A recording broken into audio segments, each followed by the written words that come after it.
Hello दोस्तों, स्वागत है आप सभी का एक नए वीडियो में। तो दोस्तों, आज की ये वीडियो है वो काफ़ी इम्पोर्टेंट होने वाली है बीएससी फोर्थ सेमेस्टर के छात्र छात्राओं के लिए, क्योंकि दोस्तों आज के इस वीडियो में हम डिस्कस करेंगे केमिस्ट्री के क्वेश्चन पेपर को, जो कि सत्र 2022-23 में सिद्धार्थ यूनिवर्सिटी के एसपीपीजी कॉलेज सोहरतगढ़ में आयोजित कराई गई थी। दोस्तों, ऐसे छात्र छात्रा जिनका पेपर जो है दोस्तों एमसीक्यू मोड में होना है, यानी कि ओएमआर सीट पे होना है दोस्तों, और बुक का जो नाम है दोस्तों वो अगर क्वांटम मैकेनिक्स और एनालिटिकल टेक्निक्स है दोस्तों, तो ऐसे छात्र छात्रा के लिए वीडियो काफ़ी इम्पोर्टेंट है। और इस वीडियो में हम दोस्तों टोटल 100 क्वेश्चन डिस्कस करने वाले हैं, जो कि दोस्तों काफ़ी इम्पोर्टेंट है एग्ज़ाम के पॉइंट ऑफ व्यू से, क्योंकि 40 से 45% जो क्वेश्चन होते हैं दोस्तों वो आपके नेक्स्ट एग्ज़ाम में रिपीटेड होते हैं। तो उस एग्ज़ाम के पॉइंट ऑफ व्यू से ये वीडियो काफ़ी इंपॉर्टेंट है दोस्तों। अगर आप भी बीएससी फोर्थ सेमेस्टर में हैं और चाहे जिस भी यूनिवर्सिटी से हैं दोस्तों, अगर आप भी कोर्स टाइटल जो है दोस्तों आपका course title quantum mechanics and analytical techniques अगर आपका मैच हो रहा है दोस्तों, तो आप भी इस वीडियो को देख सकते हैं दोस्तों। ये क्वेश्चन पेपर दोस्तों 22 मई 2023 को सिद्धार्थ यूनिवर्सिटी के एसपीपीजी कॉलेज में आयोजित कराई गई थी दोस्तों। और सिद्धार्थ यूनिवर्सिटी में जो आपका मैक्सिमम मार्क्स होता है दोस्तों वो आपका 50 होता है, यानी कि 100 क्वेश्चन की बात करें तो हर एक क्वेश्चन का जो मार्क्स होता है दोस्तों 0.5 या आप कह लें 1/2 होता है। यहाँ पर महत्वपूर्ण निर्देश दिए गए हैं दोस्तों हिंदी और इंग्लिश में। आप लोग इसको पढ़ के तब अपना क्वेश्चन पेपर सॉल्व कीजिएगा एग्ज़ाम में। आगे चलते हैं दोस्तों। इस क्वेश्चन पेपर का जो फर्स्ट क्वेश्चन है दोस्तों आप सबके सामने है, जो कि काफ़ी इंपॉर्टेंट क्वेश्चन है दोस्तों। कह रहा a compound containing only CHO gives rise to the following intensities for peaks in the regions of molecular ion M, यानी कि केवल CHO वाला एक यौगिक आणविक आयन M के क्षेत्र में चोटियों के लिए निम्नलिखित तीव्रता को जन्म देता है दोस्तों। M अपानी का मान दिया गया दोस्तों, यहाँ पे देख सकते हैं 150, 151 M+1, 150 M+2, और इंटेंसिटीज का मान दिया गया दोस्तों देख सकते हैं 100, 10.2 एंड 0.88। दोस्तों the molecular formula of this compound will be, यानी कि इस यौगिक का आणविक सूत्र क्या होगा। इसका जो करेक्ट आंसर हो जाएगा दोस्तों वो हो जाएगा C9H10O2, बिल्कुल करेक्ट हो जाएगा दोस्तों। क्वेश्चन नंबर फर्स्ट का ऑप्शन नंबर ए बिल्कुल करेक्ट आंसर हो। बात करेंगे दोस्तों क्वेश्चन नंबर सेकंड के बारे में। कह रहा है mass spectrometric data of a compound is given as, यानी कि किसी यौगिक का द्रव्यमान स्पेक्ट्रोमेट्रिक डेटा इस प्रकार दिया जाता है। Base peak at M/Z is equal to 43, a large peak at M/Z is equal to 42, to large peaks at M/Z is equal to 122 and 124, a big peak at M/Z is equal to 93, the correct structure of the compound will be, यानी कि दोस्तों जो spectrometric data है किसी यौगिक के द्रव्यमान को ये नीचे दिया गया है। बेस पीक पर आपका जो है 43 है M/Z की वैल्यू, और दोस्तों एक बड़ी चोटी है M/Z पे जो कि 42 है, और दो बड़ी चोटियां हैं दोस्तों पीक्स हैं M/Z पे जिसका मान है 122 एंड 124। M/Z पर एक कमज़ोर चोटी है दोस्तों 93। इस यौगिक की सही संरचना क्या होगी। तो दोस्तों बात करेंगे, यहाँ पे दो चोटियाँ दिए गए हैं 122 और 124। तो आपको पता होगा दोस्तों इन दोनों के बीच जो डिफरेंस है वो 2 यूनिट का है। तो इसके हिसाब से दोस्तों आपका ब्रोमीन होगा उसमें प्रेजेंट होगा यौगिक की संरचना में, क्योंकि दोस्तों ब्रोमीन के जो दो आइसोटोप होते हैं वो होते हैं 79 Br और 81 Br। तो उसके हिसाब से दोस्तों स्ट्रक्चर में ब्रोमीन प्रेजेंट होगा। तो दोस्तों इसका जो करेक्ट आंसर हो जाएगा वो हो जाएगा आपका ऑप्शन नंबर ए CH3CH2CH2 Br, इसका करेक्ट आंसर हो जाएगा। इसलिए आपका क्वेश्चन नंबर सेकंड का ऑप्शन नंबर ए बिल्कुल करेक्ट आंसर हो जाएगा। बात करेंगे दोस्तों क्वेश्चन नंबर 3 की, जो कि आपके सामने है। कह रहा है in mass spectroscopy ion analysers generally operate at pressure, यानी कि मास स्पेक्ट्रोमेट्री में आयन विश्लेषक जो होते हैं आमतौर पर किस प्रेशर पर काम करते हैं। तो वो प्रेशर है दोस्तों 10⁻⁻6 mmHg, यानी कि क्वेश्चन नंबर 3 का आपका ऑप्शन नंबर ए बिल्कुल करेक्ट आंसर हो जाएगा। क्वेश्चन नंबर 4 आपके सामने दोस्तों कह रहा है मैक लेफर्टी रीअरेंजमेंट इन्वॉल्व्स। क्वेश्चन थोड़ा विजुअल नहीं है दोस्तों, आप मेरे वर्ड्स पर ध्यान दीजिएगा, मैं जो प्रोनाउंसिएट कर रहा हूँ उस पर। कह रहा है मैक लाफर्टी पुनर्व्यवस्था में क्या शामिल है। तो मैक लाफर्टी पुनर्व्यवस्था में जो शामिल है दोस्तों वो है क्लीवेज ऑफ गामा बॉन्ड, यानी कि गामा बॉन्ड का विखंडन, followed by the beta hydrogen transfer, यानी कि गामा बॉन्ड के विखंडन के बाद बीटा हाइड्रोजन का स्थानांतरण शामिल है दोस्तों। इसलिए आपका क्वेश्चन नंबर 4 का ऑप्शन नंबर बी बिल्कुल करेक्ट आंसर हो जाएगा।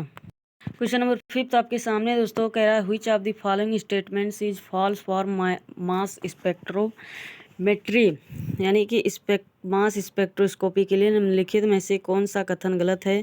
यहाँ पर स्पेक्ट्रोस्कोपी ना होकर स्पेक्ट्रोमेट्री होना चाहिए दोस्तों। फिर भी पहला ऑप्शन कह रहा है this technique basically studies the effect of ionising energy on molecules, यानी कि यह तकनीक मूल रूप से अणुओं पर आयनकारी ऊर्जा के प्रभाव का अध्ययन करती है। तो ये ऑप्शन तो करेक्ट हो जाएगा दोस्तों। दूसरा कह रहा है particle are characterised by their mass to charge ratios, यानी कि M/Z एंड रिलेटिव एविडेंस, ये भी करेक्ट हो जाएगा दोस्तों मास स्पेक्ट्रोस्कोपी की, क्योंकि M/Z के चार्ज के अनुपात में, द्रव्यमान से चार्ज के अनुपात में, और उनका जो रिलेटिव एविडेंस है उसके आधार पर हम उसको चित्रित करते हैं। और सी ऑप्शन कह रहा है this techniques can be used on all states of matter, ये भी करेक्ट ऑप्शन हो जाएगा दोस्तों।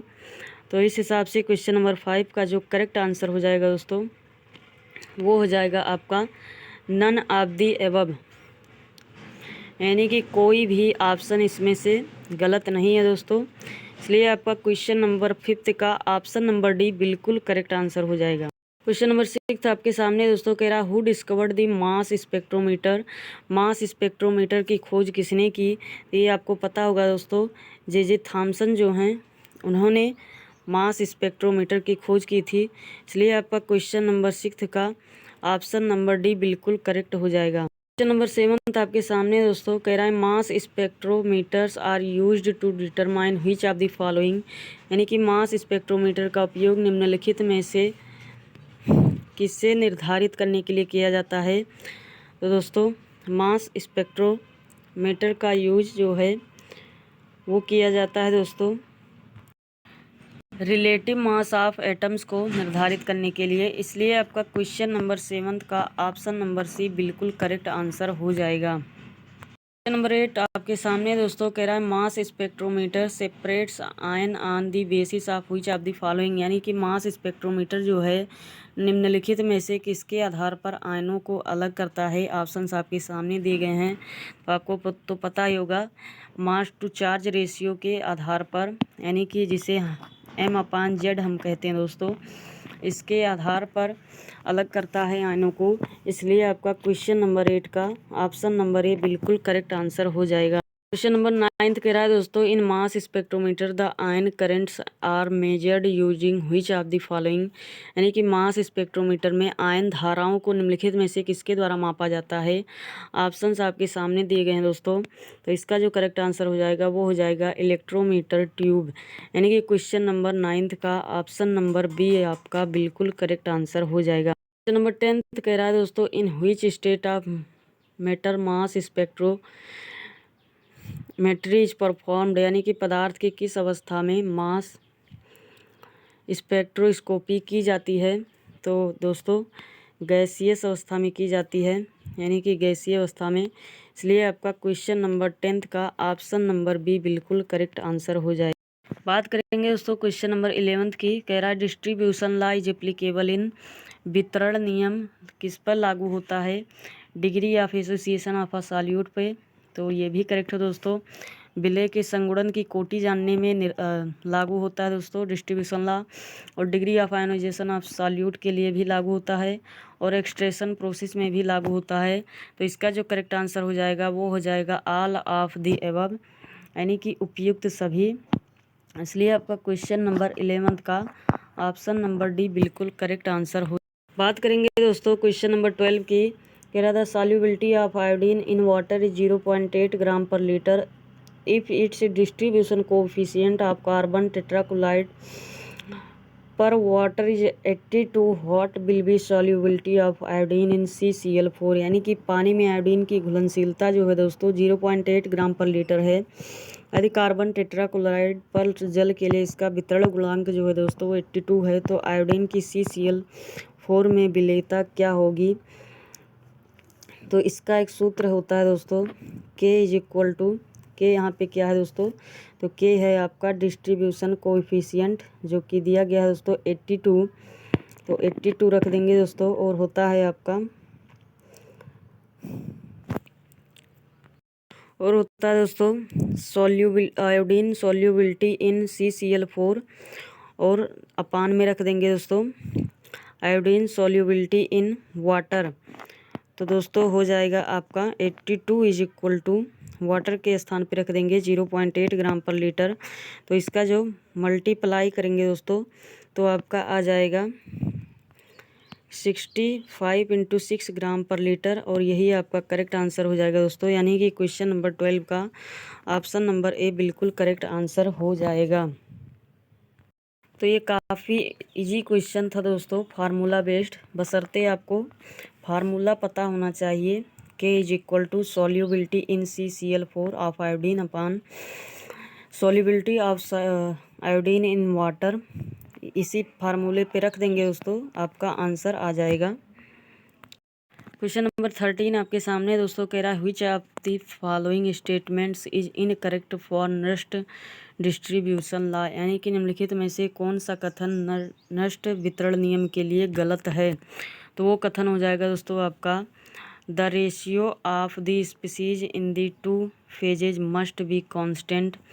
ये आपका गलत कथन हो जाएगा दोस्तों, और इस क्वेश्चन के अकॉर्डिंग सही हो जाएगा ये ऑप्शन।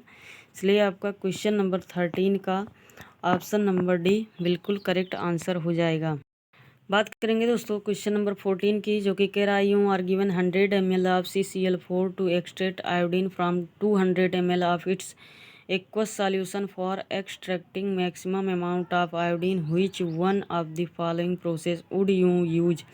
यानी कि एक जलीय घोल के 200 ml से आयोडीन निकालने के लिए आपको 100 ml CCl4 दिया जाता है। आयोडीन की अधिकतम मात्रा निकालने के लिए आप निम्नलिखित में से किस प्रक्रिया का उपयोग करेंगे। ऑप्शंस आपके सामने दोस्तों। तो इसका जो करेक्ट आंसर हो जाएगा वो हो जाएगा use 10 ml of CCl4 10 times. यानी कि दोस्तों 10 बार CCl4 के 10 ml का प्रयोग करेंगे। इसलिए आपका क्वेश्चन नंबर 14 का ऑप्शन नंबर सी बिल्कुल करेक्ट आंसर हो जाएगा। क्वेश्चन नंबर 15 आपके सामने दोस्तों कह रहा है 2 gram iodine was taken with equal volumes of a mixture of CH2 and water.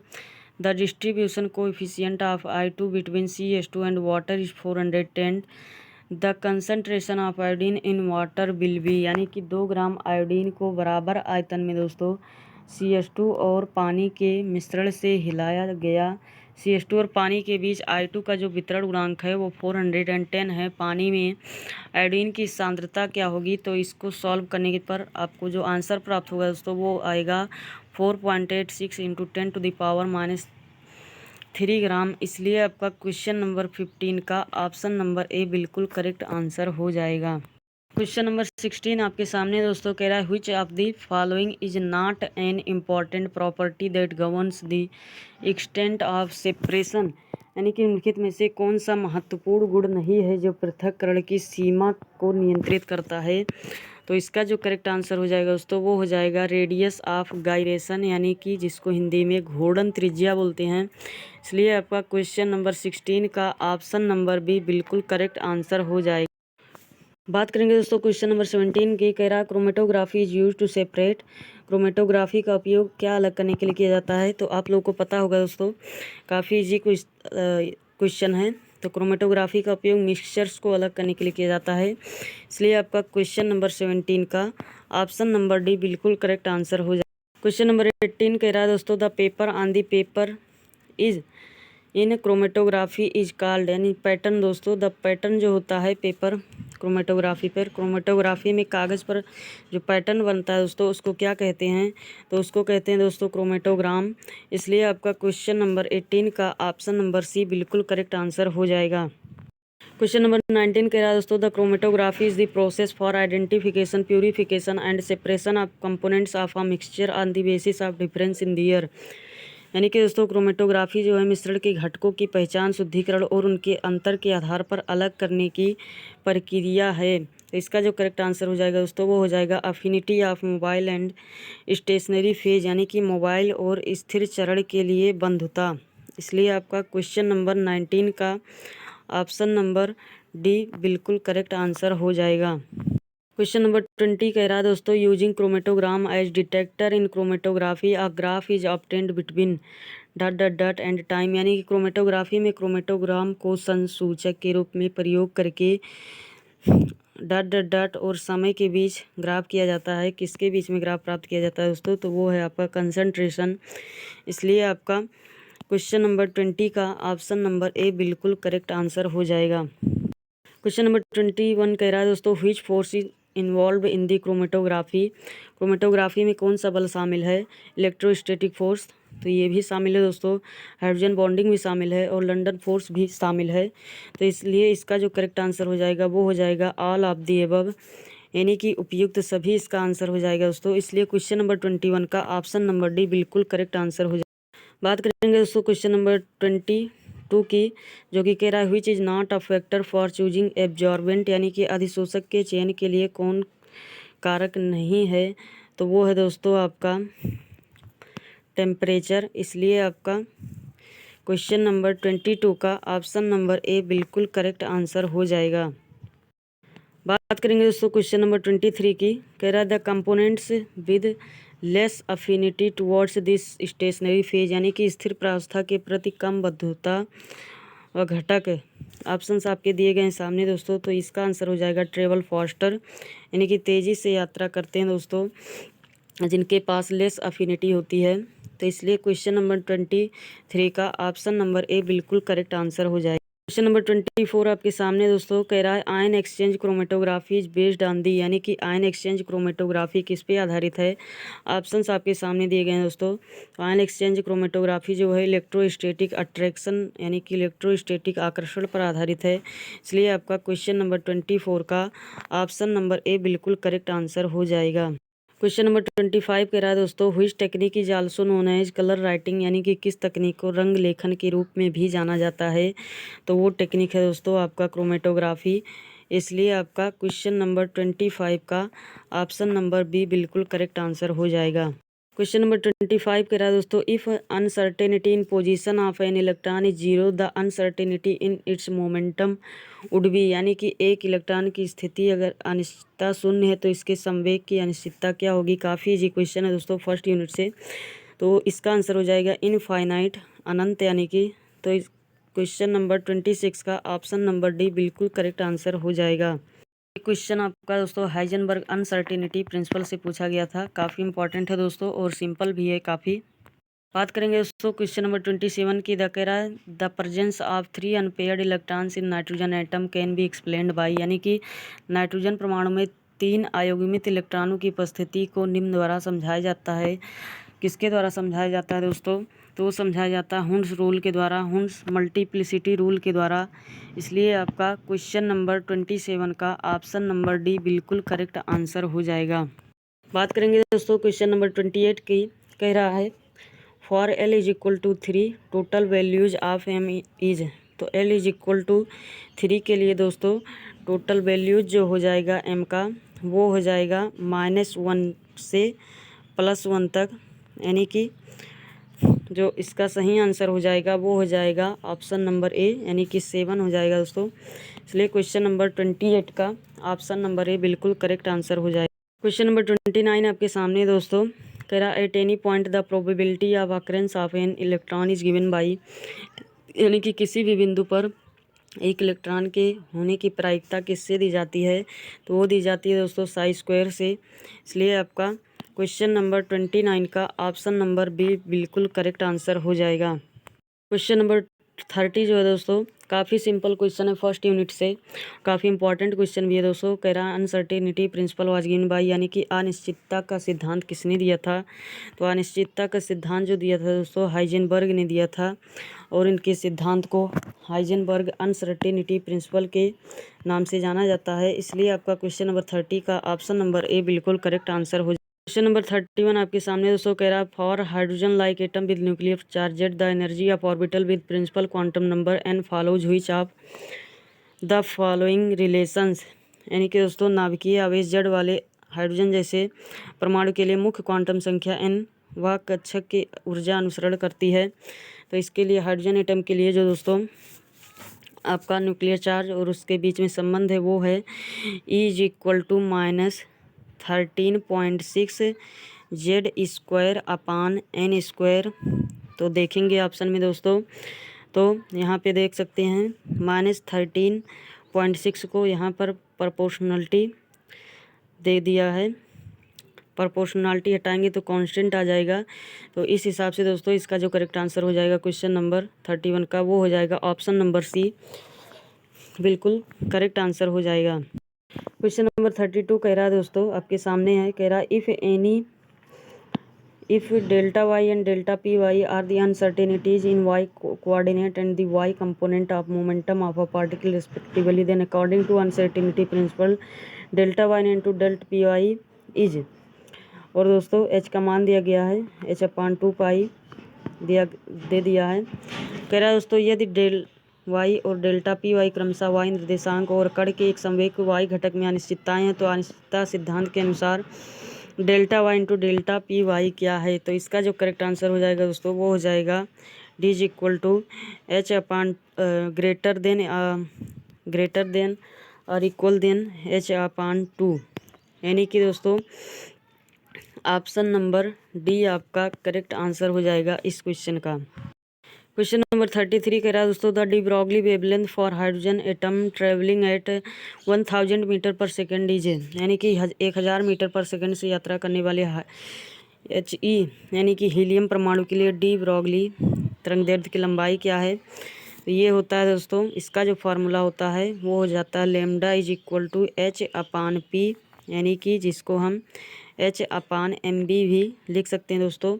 तो मास आपका यहाँ पर दे दिया है 4 × 1.6 × 10⁻⁻27 ग्राम। और आपका दोस्तों प्लांक कांस्टेंट का मान भी दिया गया है, यानी कि H का मान भी। तो आपको जो ज्ञात करना है दोस्तों वो ज्ञात करना है लैम्डा। तो इसलिए इसका जो करेक्ट आंसर हो जाएगा वो हो जाएगा 99.7 × 10⁻⁻20 मीटर। ये आपका ऑप्शन नंबर 1 करेक्ट हो जाएगा दोस्तों। क्वेश्चन नंबर 34 कह रहा है दोस्तों the velocity of electron in the hydrogen atom, यानी कि हाइड्रोजन एटम में इलेक्ट्रॉन का वेग जो है दोस्तों इस पर डिपेंड करता है। तो वो डिपेंड करता है दोस्तों decreases with increasing principal quantum number, यानी कि मुख्य क्वांटम संख्या बढ़ने के साथ दोस्तों घटता है। इसलिए आपका क्वेश्चन नंबर 34 का ऑप्शन नंबर बी बिल्कुल करेक्ट आंसर हो जाएगा। क्वेश्चन नंबर 35 कह रहा है दोस्तों the number of orbital nodes in 3s and 2p orbitals respectively, यानी कि 3s और 2p कक्षक में क्रमशः रेडियल नोडों की संख्या क्या है। दोस्तों रेडियल नोड्स का जो फार्मूला निकालने का तरीका है दोस्तों वो है n-l-1। तो इसी पे रख देंगे दोस्तों 3s ऑर्बिटल के लिए हो जाएगा n = 3 हो जाएगा, तो 3 रख देंगे, 3 - 0 और -1 रख देंगे दोस्तों जो कि फार्मूला में है। और यस ऑर्बिटल के लिए आप लोग जानते हैं दोस्तों एल का मान जो होता है वो 0 होता है। तो आपका आ जाएगा 2। और 2p ऑर्बिटल के लिए हो जाएगा दोस्तों 2 - 1 - 1 यानी कि 0 आ जाएगा। तो 2 और 0, तो इसके हिसाब से जो करेक्ट आंसर हो जाएगा दोस्तों वो हो जाएगा आपका ऑप्शन नंबर सी दिया गया है जो, इसलिए आपका option number C correct answer हो जाएगा क्वेश्चन नंबर 35 का। क्वेश्चन नंबर 36 कह रहा है दोस्तों de Broglie relation of matter babies, यानी कि द्रव्य का डी ब्रॉगली संबंध क्या है। तो ये आप लोग जानते होंगे दोस्तों लैम्डा = H/mb या H/p, इसलिए आपका ऑप्शन नंबर सी बिल्कुल करेक्ट आंसर हो जाएगा क्वेश्चन नंबर 36 का। क्वेश्चन नंबर 37 आपके सामने दोस्तों कह रहा है the spectral lines obtained when a electron jumps from n = 6 to n = 2 belongs to the, यानी कि एक इलेक्ट्रॉन के n=6 से n=2 तक छलांग मारने पर प्राप्त वर्णक्रमीय रेखाएं किससे संबंधित होती हैं? तो ये संबंधित होती हैं दोस्तों आपका बामर सीरीज से। जब कोई हाई एनर्जी लेवल से n=2 में आपका आता है इलेक्ट्रॉन दोस्तों, तो बामर सीरीज से संबंधित होता है। और जब आपका हाई एनर्जी लेवल से, यहीं पर आप समझ लें दोस्तों इस कॉन्सेप्ट को, जब आपका हाई एनर्जी लेवल से n=3 में आता है तो उसको पास्चन सीरीज कहते हैं दोस्तों। और जब आपका हाई एनर्जी लेवल से n=5 में आपका इलेक्ट्रॉन कोई लौटता है तो उसे पी फुंड सीरीज कहते हैं दोस्तों। ये आप लोग जान लीजिएगा। क्वेश्चन नंबर 38 कह रहा है दोस्तों, which of the following conditions incorrect for well behaved wave function psi, यानी कि निम्नलिखित में से कौन सी स्थिति अच्छी तरह से व्यवहार करने वाली तरंग फलन साई के लिए गलत है? तो इसका जो करेक्ट आंसर हो जाएगा दोस्तों, हो जाएगा Sai must be positive, Sai धनात्मक होना चाहिए। तो ये गलत है दोस्तों, इसलिए आपका क्वेश्चन नंबर 38 का ऑप्शन नंबर बी बिल्कुल करेक्ट आंसर हो जाएगा। क्वेश्चन नंबर 39 कह रहा है दोस्तों, ionisation energy of the hydrogen atom in the ground state is 1.6 EV electron volt. The energy released in EV for the third member of Balmer series, यानी कि मूल अवस्था में हाइड्रोजन परमाणु की जो आयनीकरण ऊर्जा है दोस्तों 1.6 इलेक्ट्रॉन वोल्ट है। बामर श्रृंखला के तीसरे सदस्य के लिए निर्मुक्त ऊर्जा इलेक्ट्रॉन वोल्ट में क्या है? तो वो हो जाएगा दोस्तों आपका 2.856, यानी कि क्वेश्चन नंबर 39 का ऑप्शन नंबर डी बिल्कुल करेक्ट आंसर हो जाएगा। बात करेंगे दोस्तों क्वेश्चन नंबर 40 की। कह रहा है an electron of mass m is confined to a one dimensional box of length of b if its makes a relative transition from second excited state to the ground state the frequency of the photon emitted b, यानी कि द्रव्यमान m का एक electron b लंबाई के एक आयामी भाग से एक ही तक सीमित है। यदि यह दूसरी उत्तेजित अवस्था से मूल अवस्था में विकिरण संक्रमण करता है तो उत्सर्जित फोटोन की आवृत्ति क्या होगी दोस्तों? तो वो हो जाएगी आपका h/mv²। ये हो जाएगा दोस्तों, इसलिए आपका क्वेश्चन नंबर 40 का ऑप्शन नंबर सी बिल्कुल करेक्ट आंसर हो जाएगा। बात करेंगे दोस्तों क्वेश्चन नंबर 41 की। कह रहा है an electron travels with the velocity of v metre per second for a photon to have the same de Broglie wavelength the velocity will be approximately, यानी कि एक electron v metre per second की वेग से गति करता है।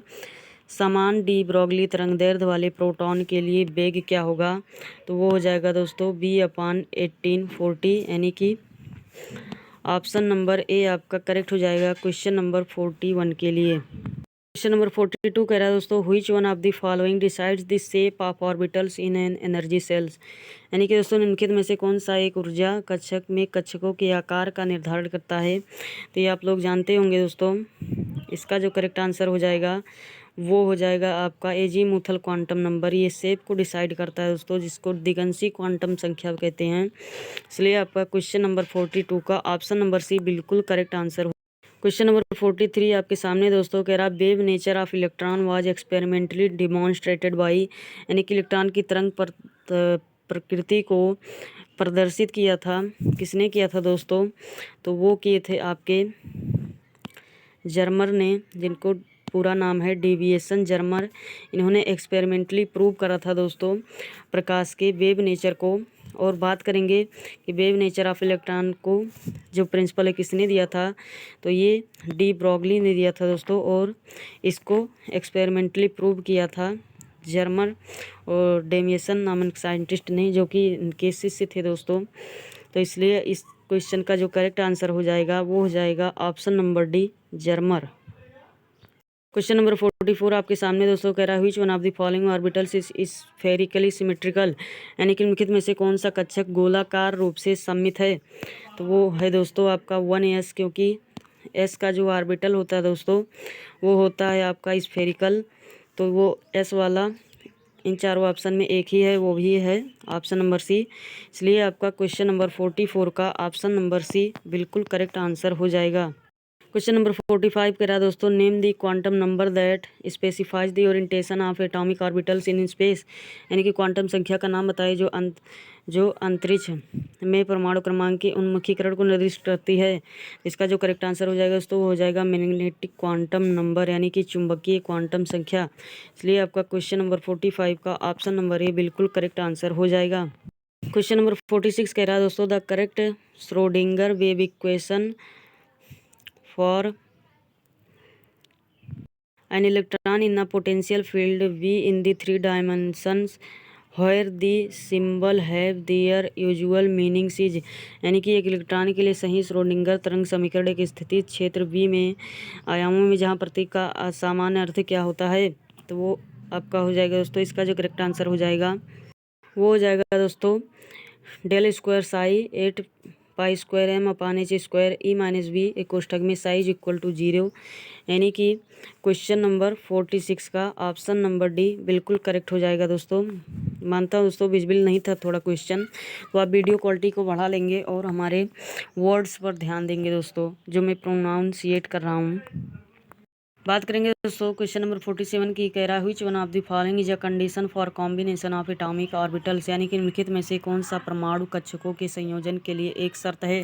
तो इसका जो करेक्ट आंसर हो जाएगा दोस्तों वो हो जाएगा आपका for combining atomic orbitals X axis should be taken as molecular axis, यानी कि संयोजन परमाणु कक्षकों के संयोजन के लिए एक्स अक्ष को आणविक कक्ष के रूप में लिया जाना चाहिए। इसलिए इस क्वेश्चन का जो सही आंसर हो जाएगा वो हो जाएगा ऑप्शन नंबर डी। बात करेंगे दोस्तों क्वेश्चन नंबर 48 का, कह रहा which one of the following species diamagnetic, यानी कि निम्नलिखित में से कौन सी स्पीसीज प्रतिचुंबकीय है। ऑप्शंस आपके सामने दिए गए हैं दोस्तों।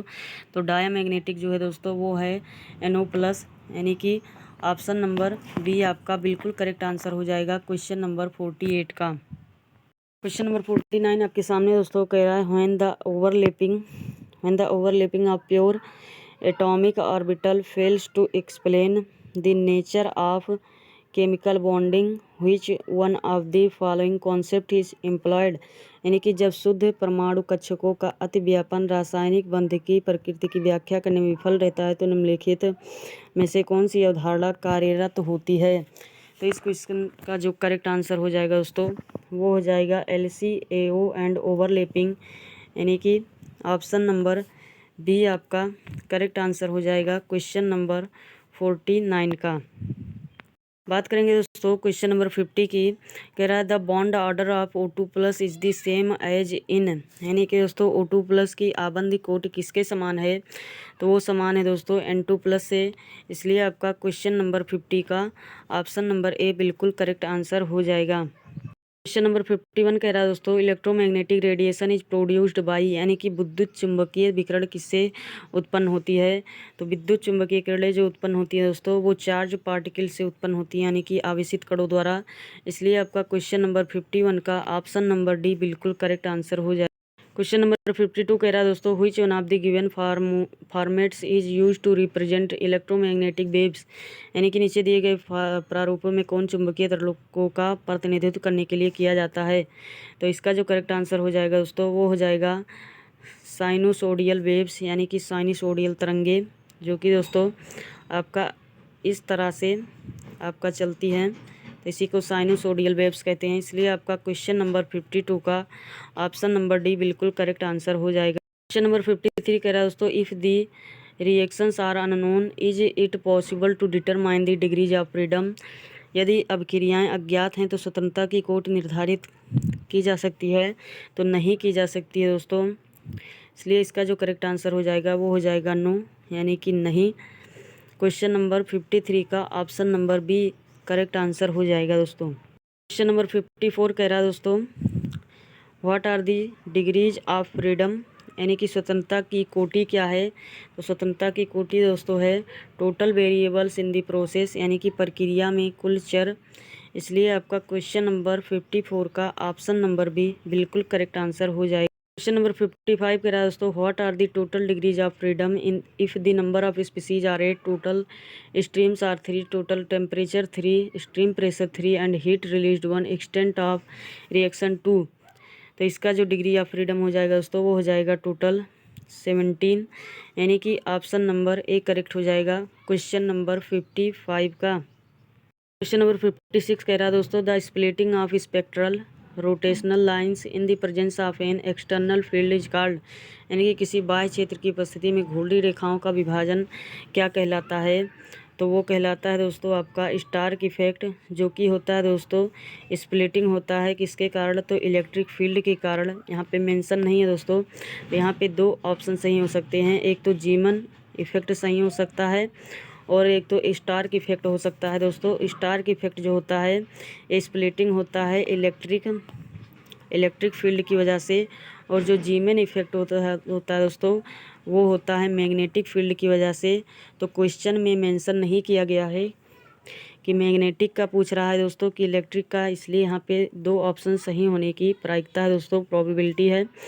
लेकिन जो मोस्ट अप्रोप्रिएट ऑप्शन है दोस्तों वो है आपका ऑप्शन नंबर डी। तो मेरे हिसाब से option number D correct answer हो जाएगा। बात करेंगे दोस्तों क्वेश्चन नंबर 57 का। कह रहा है the molecule that will show Raman spectrum but no IR spectrum among the following, यानी कि निम्नलिखित में से वह अणु जो रमन स्पेक्ट्रम दिखाएगा लेकिन आईआर स्पेक्ट्रम नहीं। ऑप्शंस आपके सामने दिए गए हैं दोस्तों, तो इसका जो करेक्ट आंसर हो जाएगा वो हो जाएगा हाइड्रोजन H2। इसलिए आपका क्वेश्चन नंबर 57 का ऑप्शन नंबर ए बिल्कुल करेक्ट आंसर हो जाएगा। करेंगे दोस्तों क्वेश्चन नंबर 58 का। ये कह रहा the pair that contains a spherical top and symmetric top among the following is, यानी कि निम्नलिखित में से कौन सा वायुयुग्म गोलाकार शीर्ष और सममित शीर्ष है। तो ये क्वेश्चन भी सस्पिशियस है दोस्तों, क्योंकि यहाँ पे देख सकते हैं CH4 CH2 Cl2 ये भी स्फेरिकल है और सिमेट्रिक है दोस्तों, और ऑप्शन नंबर सी CH3 Cl CH4 ये भी सिमेट्रिक है। तो ये भी क्वेश्चन सस्पिशियस वाला है दोस्तों, लेकिन मेरे हिसाब से इसका जो करेक्ट आंसर हो जाएगा वो हो जाएगा ऑप्शन नंबर ए। बाकी आप लोग कमेंट सेक्शन में बताएंगे दोस्तों इसका जो परफेक्ट आंसर होगा वो क्या होगा क्वेश्चन नंबर 58 का। क्वेश्चन नंबर 59 कह रहा है दोस्तों, among the following both microwave and rotational Raman active molecule is, यानी कि निम्नलिखित में से माइक्रोवेव और घूर्णन सक्रिय अणु क्या है। तो वो है दोस्तों आपका मेथेन। इसलिए आपका ऑप्शन नंबर ए बिल्कुल करेक्ट आंसर हो जाएगा क्वेश्चन नंबर 59 का। आगे बढ़ने से पहले दोस्तों आप लोगों से मैं रिक्वेस्ट करना चाहूँगा कि अभी तक आपने वीडियो को लाइक नहीं किया है तो प्लीज़ वीडियो को लाइक कर दें दोस्तों, और चैनल को सब्सक्राइब कर लें ताकि इस तरह के आने वाली वीडियोज़ की नोटिफिकेशन आप तक तुरंत पहुँच सके दोस्तों, और आप वीडियो को वॉच कर सकें और अपने दोस्तों को शेयर ज़रूर करें दोस्तों ये वीडियो।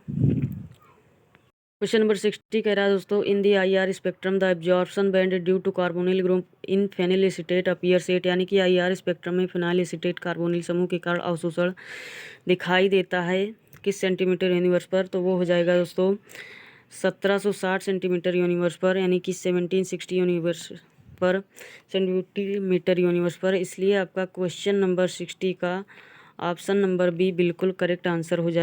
क्वेश्चन नंबर 61 कह रहा है दोस्तों, intense bond generally observed for a carbonyl group in the IR spectrum is due to, यानी कि आईआर स्पेक्ट्रम में कार्बोनिल समूह के लिए आमतौर पर देखा जाने वाला तीव्र जो बैंड होता है किसके कारण होता है।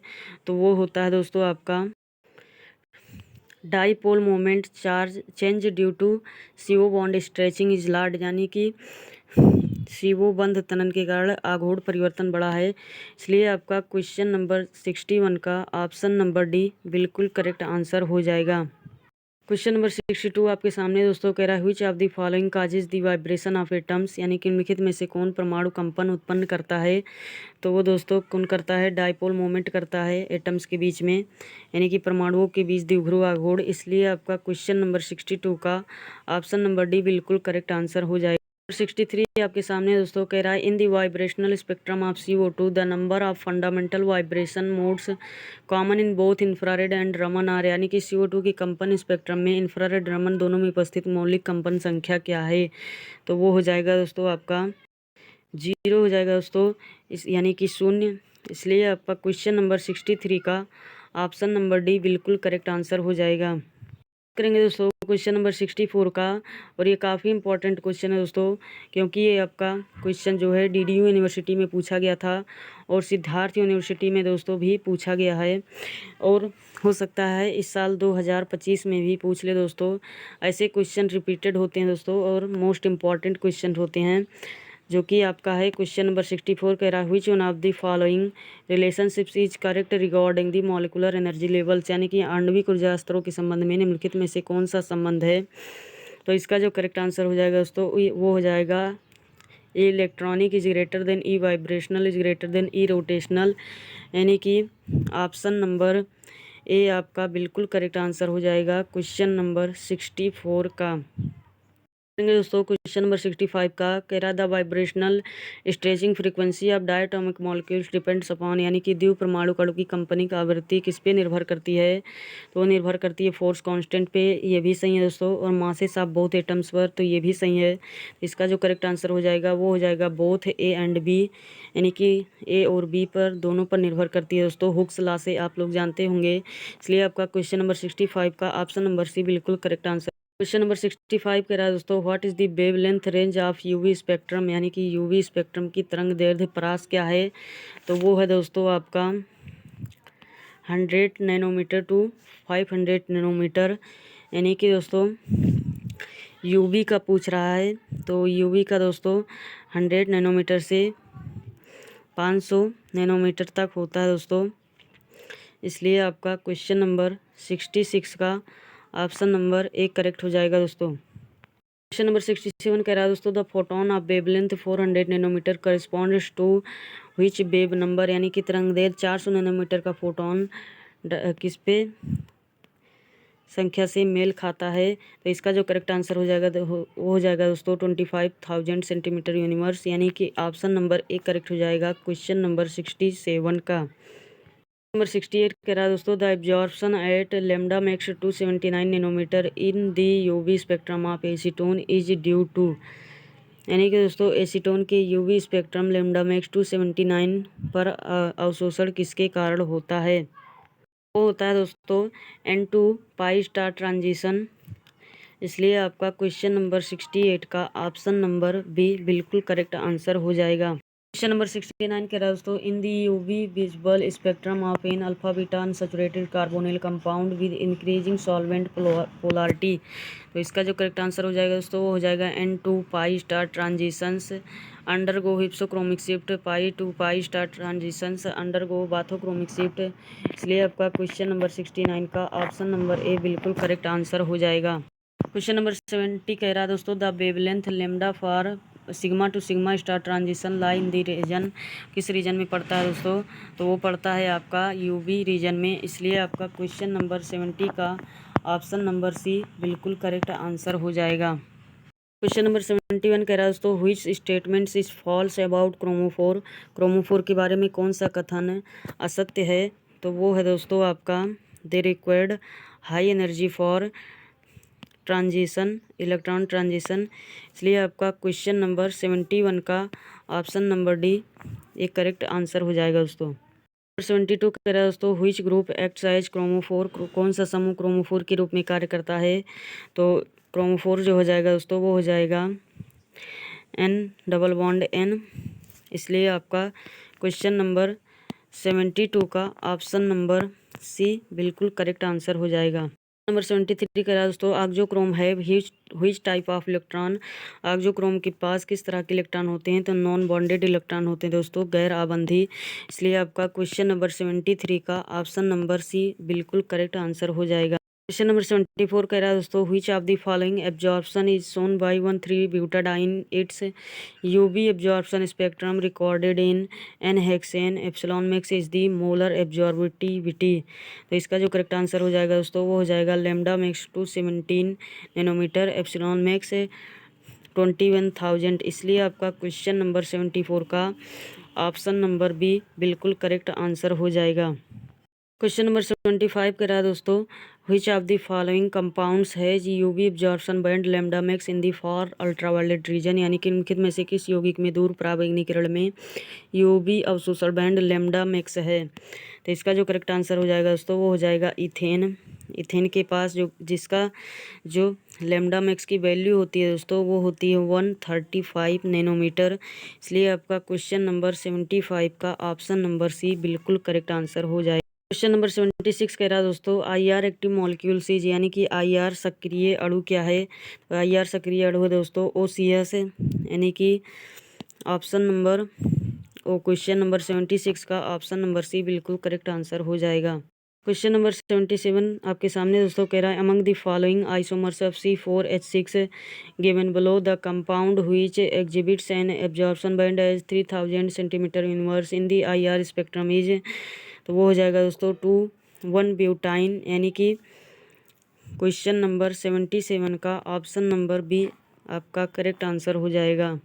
क्वेश्चन नंबर 78 आपके सामने दोस्तों कह रहा है which one of the following molecules will have N2π star transitions at the longest wavelength, यानी कि निम्नलिखित में से किस अणु में सबसे लंबी तरंगदैर्घ्य पर N2π स्टार संक्रमण होगा। तो वो हो जाएगा दोस्तों PHCOOH, यानी कि बाईफेनिल वाले में। तो इसलिए आपका क्वेश्चन नंबर 78 का ऑप्शन नंबर सी बिल्कुल करेक्ट आंसर हो जाएगा।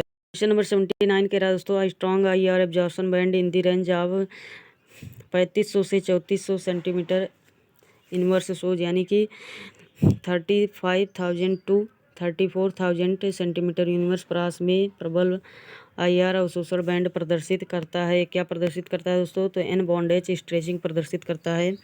इसलिए आपका क्वेश्चन नंबर 79 का ऑप्शन नंबर सी बिल्कुल करेक्ट आंसर हो जाएगा। नंबर 80 कह रहा है दोस्तों which one of the following spectroscopy is known in nuclear magnetic absorption spectroscopy, यानी कि दोस्तों NMR स्पेक्ट्रोस्कोपी को ही एब्जॉर्प्शन स्पेक्ट्रोस्कोपी कहा जाता है। इसलिए आपका ऑप्शन नंबर बी बिल्कुल करेक्ट आंसर हो जाएगा क्वेश्चन नंबर 80 का। नंबर 81 कह रहा है दोस्तों which one of the following statements is false are IR spectroscopy. IR spectroscopy के लिए निम्नलिखित में से कौन सा कथन गलत है। Sorry for that. तो इस क्वेश्चन का जो करेक्ट आंसर हो जाएगा दोस्तों वो हो जाएगा electron withdrawing substituent decreasing the frequency of C double bond O bond. इसलिए आपका क्वेश्चन नंबर 81 का ऑप्शन नंबर डी बिल्कुल करेक्ट आंसर हो जाएगा। क्वेश्चन नंबर 82 कह रहा है दोस्तों the IR region most widely used for qualitative analysis is, यानी कि दोस्तों गुणात्मक विश्लेषण के लिए सर्वाधिक व्यापक रूप से प्रयोग किए जाने वाला IR क्षेत्र क्या है। तो IR क्षेत्र है दोस्तों नियर IR।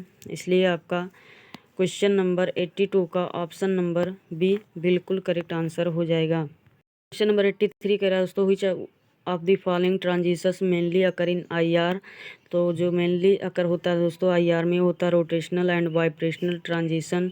इसलिए आपका क्वेश्चन नंबर 83 का ऑप्शन नंबर ए बिल्कुल करेक्ट आंसर हो जाएगा। क्वेश्चन नंबर 84 कह रहा है दोस्तों इंटरफेरोग्राम इज प्लॉट ऑफ, यानी कि इंटरफेरोग्राम प्लॉट है किसका। तो वो है बोल्ट्स वर्सेस कंसंट्रेशन का। इसलिए आपका क्वेश्चन नंबर 84 का ऑप्शन नंबर ए या सॉरी बी यहाँ पे सही होगा दोस्तों। Option number B volts versus time का होता है। सॉरी इसके लिए दोस्तों। तो क्वेश्चन नंबर 84 का जो ऑप्शन नंबर बी बिल्कुल करेक्ट आंसर हो जाएगा। क्वेश्चन नंबर 85 करा दोस्तों what is the relation between restoring forces F to the displacement Q in the Hooke's law. तो इसका जो करेक्ट रिलेशन हो जाएगा दोस्तों वो हो जाएगा F is equal to -KQ, यानी कि क्वेश्चन नंबर 85 का ऑप्शन नंबर डी बिल्कुल करेक्ट आंसर हो जाएगा। करेंगे दोस्तों क्वेश्चन नंबर 86 की, जो कि आपके सामने है। कह रहा है 1H NMR spectrum of mixture of benzene and acetonitrile shows two singlets of equal integration the molar ratio of benzene acetonitrile is. तो मोलर रेशियो जो हो जाएगा दोस्तों 1:2 हो जाएगा, यानी कि क्वेश्चन नंबर 86 का ऑप्शन नंबर सी बिल्कुल करेक्ट आंसर हो जाएगा। ये दोस्तों क्वेश्चन नंबर 87 की कह रहा है 1H NMR spectrum of HD would show, यानी कि HD का 1H NMR स्पेक्ट्रम कहाँ दिखाएगा। तो वो दिखाएगा दोस्तों ट्रिपलेट विद इंटेंसिटी रेशियो 1:1:1, यानी कि तीव्रता अनुपात 1:1:1 के साथ एक त्रिक दिखाएगा, ट्रिपलेट दिखाएगा। इसलिए क्वेश्चन नंबर 87 का ऑप्शन नंबर डी बिल्कुल करेक्ट आंसर हो जाएगा। नंबर 88 आपके सामने दोस्तों कह रहा है 1H NMR spectrum of a compound with molecular formula C4H9NO2 shows delta 5.30 4.10 10 Q 2H 2.80 1.20 ppm the structure of the compound that is consisted with the above data.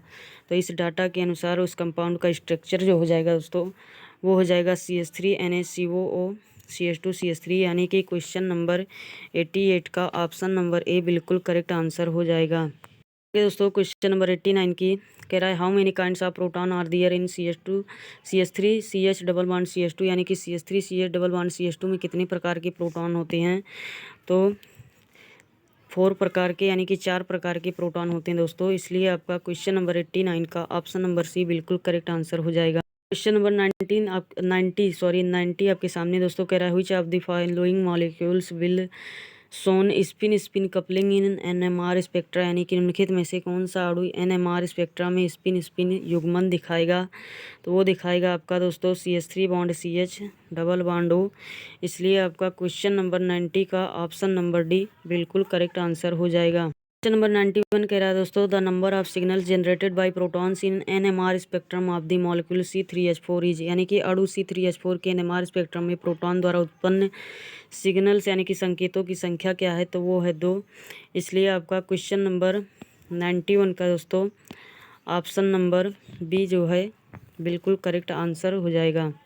Number 92 कह रहा है दोस्तों the compound CH3Cl2 CCl2 CH2Cl in its NMR spectra shows, यानी कि यौगिक CH3 CCl2 CH2Cl and अपने NMR spectra में दिखाएगा, क्या दिखाएगा दोस्तों। तो वो 2 सिंगलेट्स दिखाएगा, यानी कि 2 एकल दिखाएगा। इसलिए क्वेश्चन नंबर 92 का ऑप्शन नंबर बी बिल्कुल करेक्ट आंसर हो जाएगा। क्वेश्चन नंबर 93 कह रहा है दोस्तों which of the following pair of molecules will be NMR active. NHR यहाँ पे लिख दिया दोस्तों, NMR होना चाहिए, यानी कि निम्नलिखित में से कौन सा अणु का जोड़ा NMR निष्क्रिय होगा। तो वो होगा दोस्तों, अगर हम बात करेंगे किसी भी एटम के, तो एटम का जो एटॉमिक नंबर जिसको हम शायद जेड से डिनोट करते हैं और उसका जो मास होता है दोस्तों, अगर ये इवन है तो NMR इनएक्टिव होगा दोस्तों। तो ऑप्शन को चेक करते हुए इसका जो करेक्ट आंसर हो जाएगा वो हो जाएगा 16 और 32S, यानी कि 32S। इसलिए आपका क्वेश्चन नंबर 93 का ऑप्शन नंबर सी बिल्कुल करेक्ट आंसर हो जाएगा। क्वेश्चन नंबर 94 कह रहा है दोस्तों with regards to NMR out of the following statements the incorrect one is, यानी कि NMR के संबंध में निम्नलिखित कथनों में से कौन सा एक गलत है। वो है दोस्तों आपका the splitting of the peak into several peaks does not tells about the environment of a proton with respect to other nearby protons in the same molecule, यानी कि क्वेश्चन नंबर 94 का ऑप्शन नंबर डी जो है दोस्तों वो बिल्कुल correct answer हो जाएगा। क्वेश्चन नंबर 95 कह रहा है दोस्तों the PMR spectrum of BH4 minus with nuclear spin of 11B equal to 3/2 is, यानी कि BH4 माइनस का PMR स्पेक्ट्रम जो है परमाणु स्पिन 3/2 के बराबर है किसके दोस्तों। तो इसका जो करेक्ट आंसर हो जाएगा इन इक्वली इंटेंस क्वार्टेट, यानी कि समान रूप से तीव्र चौकड़ी, यानी कि क्वेश्चन नंबर 95 का ऑप्शन नंबर ए आपका बिल्कुल करेक्ट आंसर हो जाएगा। नंबर 96 कह रहा है दोस्तों कंपाउंड सोजा PMR peak at 240 hertz downfield from the TMS peak in the spectrometer operating at 16 MHz megahertz, the chemical shift in ppm is, तो केमिकल शिफ्ट हो जाएगा दोस्तों 4, यानी कि क्वेश्चन नंबर 96 का ऑप्शन नंबर डी बिल्कुल करेक्ट आंसर हो जाएगा। नंबर 97 दोस्तों कह रहा है in NMR spectrum the nuclei in up field resonated, यानी कि NMR स्पेक्ट्रम में अपनाभिक में अनुनाद होता है। तो इस ये क्वेश्चन भी थोड़ा सस्पिशियस है दोस्तों। इसका जवाब आप लोग कमेंट सेक्शन में बताएंगे दोस्तों क्या होगा।